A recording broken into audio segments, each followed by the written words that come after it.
25 years. Welcome back. In local politics, members of the Utah Republican Party looking and planning for the future after the 2023 convention today. Utah Republicans gathered at Utah Valley University in Orem for this year's organizing convention.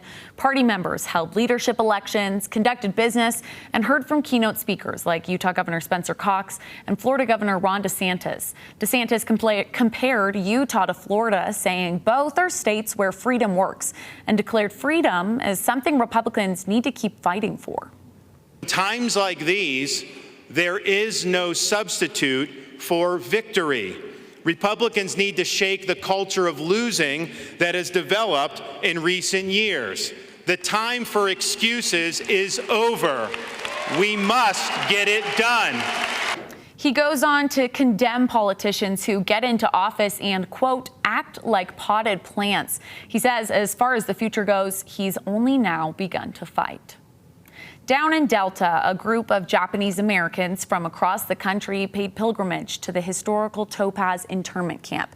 ABC4 photojournalist Keaton Yoshinaga watched how both survivors and descendants paid their respect to James Hatsuaki Wakasa, an internee who was shot and killed by guards during his internment. When I was a child, I heard about someone named James Wakasa.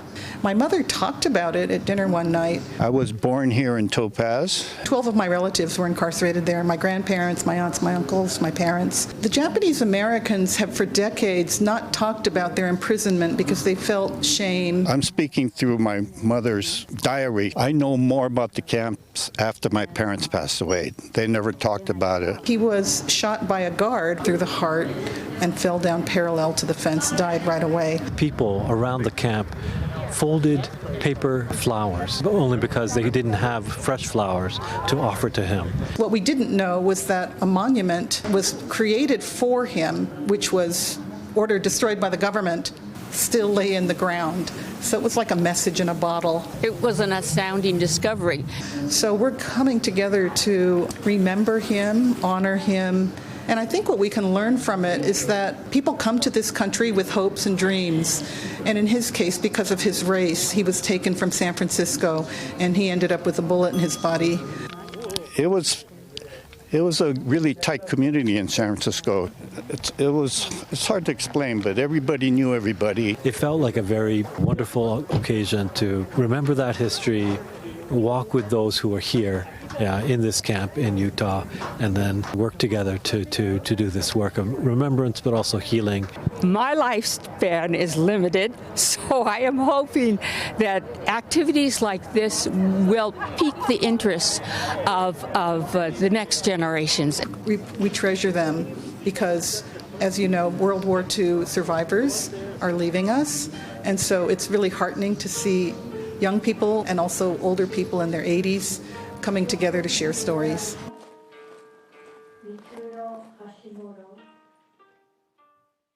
That was photojournalist Keaton Yoshinaga. Now in Utah County, a beloved building for many Brigham Young University alumni is getting demolished. The Harris Fine Arts Center demolition is nearly complete, making way for a brand new arts building. Former and present BYU students took to social media recounting fond memories of the building, going to performances, viewing art exhibits, dances, and more.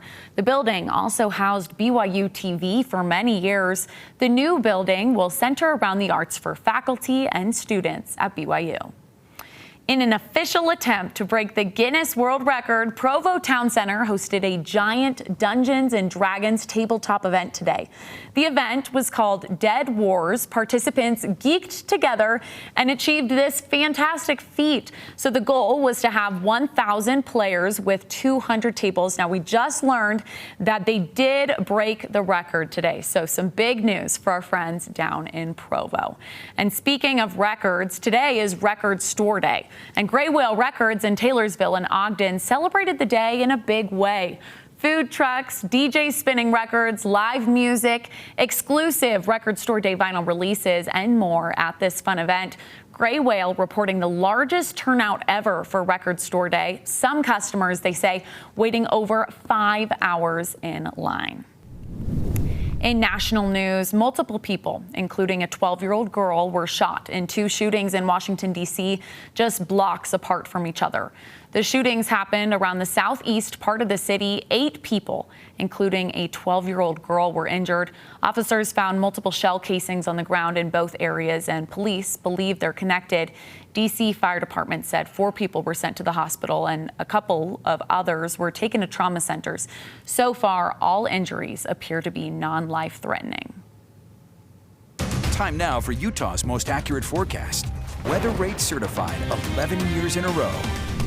All right, shifting gears, checking back in with Chief Meteorologist Alana Brophy. Alana, I know we've had some rain, some sun in the past few days. What can we expect for the next few? Okay, a little bit of both, Sarah. Actually, we're not done with either of those. And we had some snow for the overnight, dropping some fresh snow in our mountains with that winter weather advisory. Great shot from Alta, where they picked up half a foot of snow. Look at some of these totals. 8 inches in the Logan Mountains. Snow Basin getting half a foot, 4 inches in Park City. It was a quick hitter. It is late season, but it still delivered snow.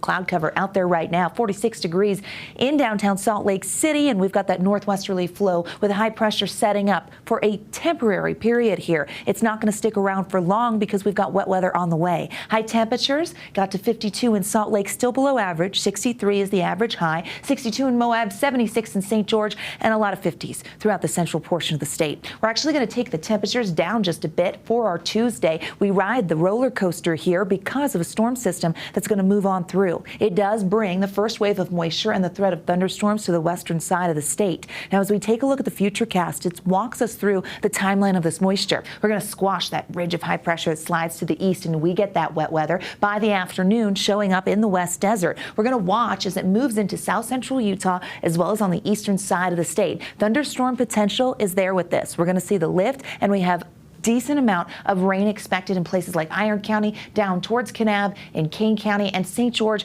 Can't rule out an isolated storm there. Now, it's going to be a little quieter in the north with warming temperatures, so we've got some drier air, but that breaks down as well because here comes the main system. By Monday morning, you're thinking, okay, we're done, but no, we're not. We get some showers that set up for Monday, and the threat of a thunderstorm sticks around, and that threat shifts to the Wasatch Front and the eastern side of the state as we roll into the start of the work week. So unsettled conditions around the corner, and then we dry out again. Very spring-like, very on brand. Temperatures in the 50s and 60s, 70s in the Four Corners. How about an 80-degree day in St. George? That daytime heating definitely could trigger some thunderstorm activity. Next 7 days in Washington County, showing you those numbers so you know what to expect, and you can see that sunshine with winds, temperatures dropping to the 70s. Here's the Wasatch Front. We get unsettled with the chance of showers Monday and Tuesday. Temperatures below average with the mid-50s, and we have warmth all the way up to the 70s twice in the next 7 days. So we dry out by the middle of the week, but staying unsettled with wet weather in central and southern Utah tomorrow. Some showers moving in on Monday in the north. Right, you just gave us some pretty good news. Look at Alana trying to redeem herself after that winter. She's trying to set the bar high. I feel like, oops, did you want snow? Delivered. So I feel like just be careful what you wish for.